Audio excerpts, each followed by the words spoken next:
नमस्कार, आप देख रहे हैं नेक्स्ट 9 लाइव और मैं हूं आपके साथ अंकिता मिश्रा। जब से मनीष सिसोदिया जेल में गए हैं तब से केजरीवाल लगातार आक्रोशित हैं और पीएम मोदी के खिलाफ लगातार निशाना साध रहे हैं। इस बार तो केजरीवाल ने हद ही कर दी जब भोपाल की रैली में अनपढ़ गवार कह दिया प्रधानमंत्री नरेंद्र मोदी को, और साथ में ये भी कहा कि अगर प्रधानमंत्री नरेंद्र मोदी पढ़े लिखे होते तो वो मनीष सिसोदिया को देश का शिक्षा मंत्री बता देते। साथ ही कोरोना के वक्त में जब थाली बजवाई थी तो इस पर भी निशाना साधा और साथ ही नोटबंदी का भी जिक्र किया। मगर इन सभी बातों के बीच में अब लगातार केजरीवाल को निशाने पर लिया जा रहा है, क्योंकि प्रधानमंत्री मोदी के बारे में इतनी बड़ी बात कहना अपने आप में ही केजरीवाल ने अपने पैरों पर कुल्हाड़ी मारने जैसा काम किया है। देखिए ये वीडियो जिसमें केजरीवाल पीएम मोदी के बारे में रैली में बोलते हुए नजर आ रहे हैं। भाई साहब 75 साल हो गए आजादी के, आज भी हमारे देश का एक गरीब आदमी अपने बच्चों को अच्छी शिक्षा नहीं दे सकता। 18 करोड़ बच्चे पढ़ते हैं सरकारी स्कूलों के अंदर। 18 करोड़ बच्चों का भविष्य अंधकार के अंदर है। देश के अंदर पूरे देश में सरकारी स्कूलों का बुरा हाल है। 75 साल के बाद भगवान ने एक शख्स भेजा, मनीष सिसोदिया। उसने दिल्ली के अंदर सरकारी स्कूलों में कमाल करके दिखा दिया। भाई साहब, आप जितने लोग हैं, मैं मजाक नहीं कर रहा, मैं आपको न्योता दे रहा हूं। आप दिल्ली आओ, दिल्ली के किसी सरकारी स्कूल में घुस जाना, आपको यकीन नहीं होगा, शानदार 5 स्टार बिल्डिंग है हमारे सरकारी स्कूलों की। 99.7% नतीजे आए हैं।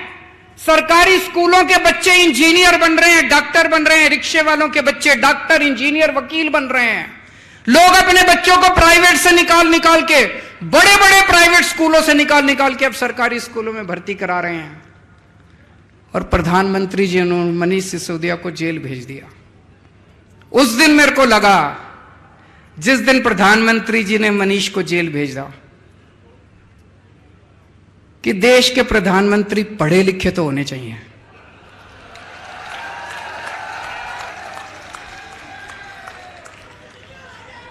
होने चाहिए कि नहीं होने चाहिए?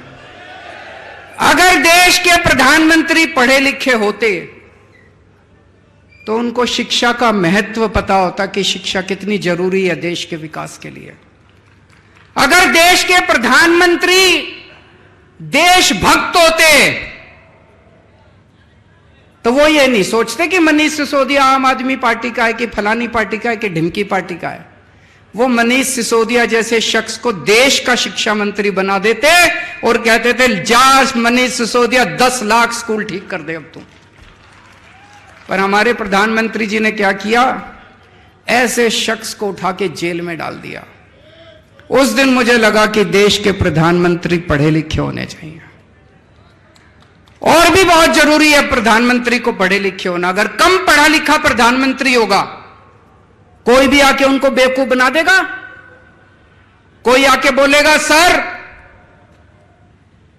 आप नोटबंदी कर दो, भ्रष्टाचार खत्म हो जाएगा। अब अगर कम पढ़े लिखे प्रधानमंत्री, हमको समझ ही नहीं है, वो नोटबंदी कर दी उन्होंने, भ्रष्टाचार खत्म हुआ, वैसा का वैसा है, समझ ही नहीं। पढ़े लिखे प्रधानमंत्री होंगे, उनको अर्थशास्त्र की जानकारी होगी, विज्ञान की जानकारी होगी, टेक्नोलॉजी की जानकारी होगी, साइंस की जानकारी होगी। कम पढ़े लिखे प्रधानमंत्री होंगे, कोई भी बेवकूफ बना के चला जाएगा। कोई आगे बोलेगा, प्रधानमंत्री जी नोटबंदी कर दो, आतंकवाद खत्म हो जाएगा। हुआ आतंकवाद खत्म? लाइनों में लगा दिया, पूरे देश में धंधे बंद हो गए, चौपट हो गया पूरा देश। इतनी बेरोजगारी हो गई, लोगों के धंधे बंद हो गए, लाइनों में लोग मर गए। ना भ्रष्टाचार खत्म हुआ, ना आतंकवाद खत्म हुआ। कम पढ़े लिखे प्रधानमंत्री होंगे, कोई आके कहेगा, प्रधानमंत्री जी सबसे थाली बजवाओ, जो तरंगे निकलेंगी उससे कोरोना भाग जाएगा। पूरे देश से थाली बजवा दी, चम्मच थाली, सारा देश। बोले प्रधानमंत्री कह रहे हैं तो होगा ही कुछ, भागा कोरोना। इसीलिए मैं कह रहा हूं, देश के प्रधानमंत्री को पढ़े लिखे होना बहुत जरूरी है। तो आपने इस वीडियो में देखा कि किस तरीके से प्रधानमंत्री पर कटाक्ष करते हुए केजरीवाल ने कई बड़ी बातें कही। लेकिन आखिर केजरीवाल इन सभी बातों का जिक्र क्यों कर रहे हैं? क्योंकि पिछले कई समय से देखा जा रहा है कि केजरीवाल ने प्रधानमंत्री मोदी के बारे में कुछ भी बातें नहीं की थी। हालांकि वो बीजेपी पर निशाना तो साध रहे थे, लेकिन सीधे तौर पर प्रधानमंत्री का नाम लेकर के निशाना साधते हुए नहीं देखा जा रहा था। कई बार उन्होंने कोशिश पिछली दफा की थी लेकिन वो फेल हो गए, जिसके बाद उन्होंने इस कोशिश को करना ही छोड़ दिया था। याद होगा 2014 का चुनाव, प्रधानमंत्री मोदी को टक्कर देने के लिए खुद केजरीवाल मैदान में खड़े हुए, लेकिन क्या हुआ? प्रधानमंत्री मोदी से उन्हें करारी हार मिली। फिर उसके बाद 2015 में भी यही हाल हुआ। 2015 में जब चुनाव आए पंजाब के, तो उन्होंने अच्छा प्रदर्शन नहीं किया। हाँ, दिल्ली की गद्दी तो हासिल कर ली, लेकिन उसके बाद इसी बीच में प्रधानमंत्री के बारे में बार बार बोलने से कतराते हुए नजर आ रहे थे। 2019 में भी प्रधानमंत्री के बारे में बोलने से कतराते हुए नजर आए, लेकिन अब उन्होंने रणनीति अपनी बदल दी है। अब सीधे तौर पर अरविंद केजरीवाल प्रधानमंत्री मोदी का नाम लेते हुए, निशाना साधते हुए नजर आते हैं। अब बीजेपी का नाम नहीं लेते। आखिर उनके पास इतना बल कहां से आया? आखिर उनकी रणनीति क्यों ऐसी बन गई है? क्यों उनकी पहली रणनीति जिस पे वो फेल हो चुके थे, वो उन्होंने दोबारा लागू करने की कोशिश की? क्या प्रधानमंत्री का नाम लेने से केजरीवाल को वोट मिलेंगे? क्या प्रधानमंत्री का नाम लेने से केजरीवाल 2024 की तैयारी कर रहे हैं? क्या केजरीवाल 2024 में अपने आप को एक मुख्य विपक्षी दल के रूप में नज़र लाने की कोशिश कर रहे हैं, ताकि अब प्रधानमंत्री की रेस के लिए वो लड़ सके? आपको बताते चले कि दिल्ली में जब से उन्होंने गद्दी को हासिल किया है, उसके बाद लगातार वो अपनी पार्टी का विस्तार कर रहे हैं। बात करें पंजाब की, राजस्थान की, या फिर अब भोपाल की, भोपाल में भी उन्होंने अपना परचम लहराने की कोशिश करनी शुरू कर दी है, और ये बातें उन्होंने रैली में ही की। तो ऐसे में क्या अब केजरीवाल तैयारी कर रहे हैं 2024 की?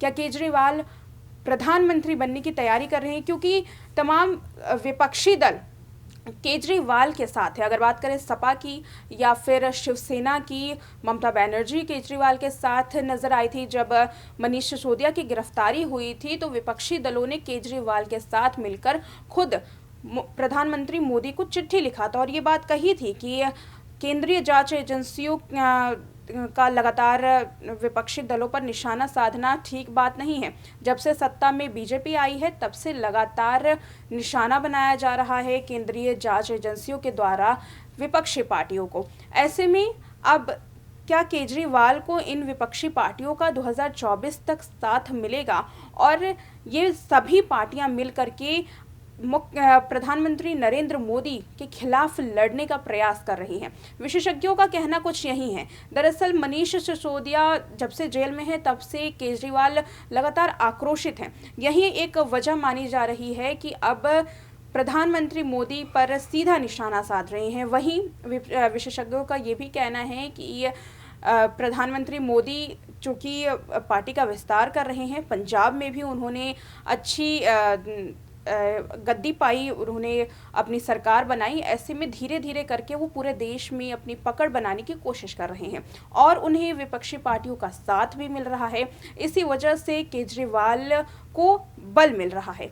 यही कारण है कि वो अपनी फेल होती रणनीति को दोबारा से चुनावी मैदान में उतारने की कोशिश कर रहे हैं। लेकिन क्या ये रणनीति, जो कि पहले कई दफ़ा फेल हो चुकी है, क्या इस बार वो काम करेगी?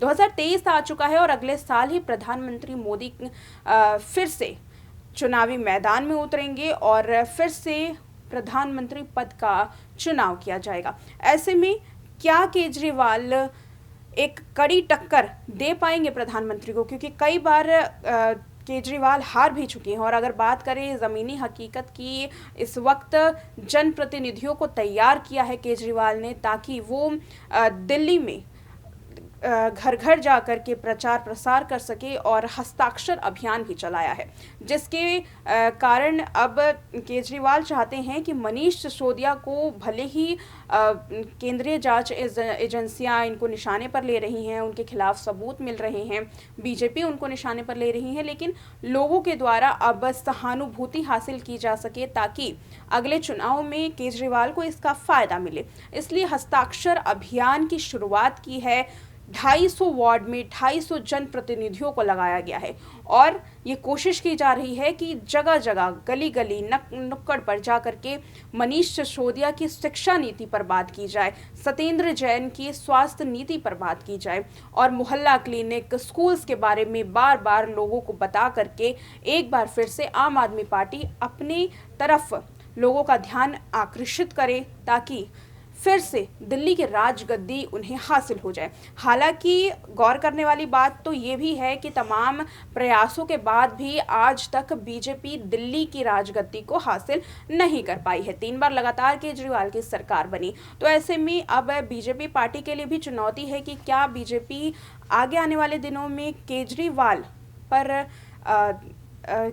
को हरा सकती है, क्या दिल्ली की गद्दी केजरीवाल से छीन सकती है बीजेपी पार्टी। फिलहाल इन दोनों में बहुत बड़ा विवाद चल रहा है। इसी बीच में आपको ये भी बता दें कि पुरानी शराब नीति जो है उसे दोबारा से लागू कर दिया गया है। तकरीबन 6 महीने तक उन्हें दोबारा से लागू किया जाएगा और क्योंकि अभी नई शराब नीति नहीं बनी है, इसीलिए वो नीति दोबारा से ही वैसे ही चलेगी जैसे मनीष सिसोदिया जब जेल के बाहर थे तब चलाई जा रही थी। अब देखना ये होगा कि केजरीवाल की ये बदलती रणनीति कैसे 2024 के चुनाव में उन्हें प्रधानमंत्री के पद तक ले जाती है और बीजेपी को भी ये सोचना होगा कि कैसे केजरीवाल को हरा करके वो उनकी रणनीति के हिसाब से दिल्ली की राजगद्दी पर विराजमान हो सके। फिलहाल आज के इस रिपोर्ट में इतना ही। देखते रहे नेक्स्ट 9 लाइव।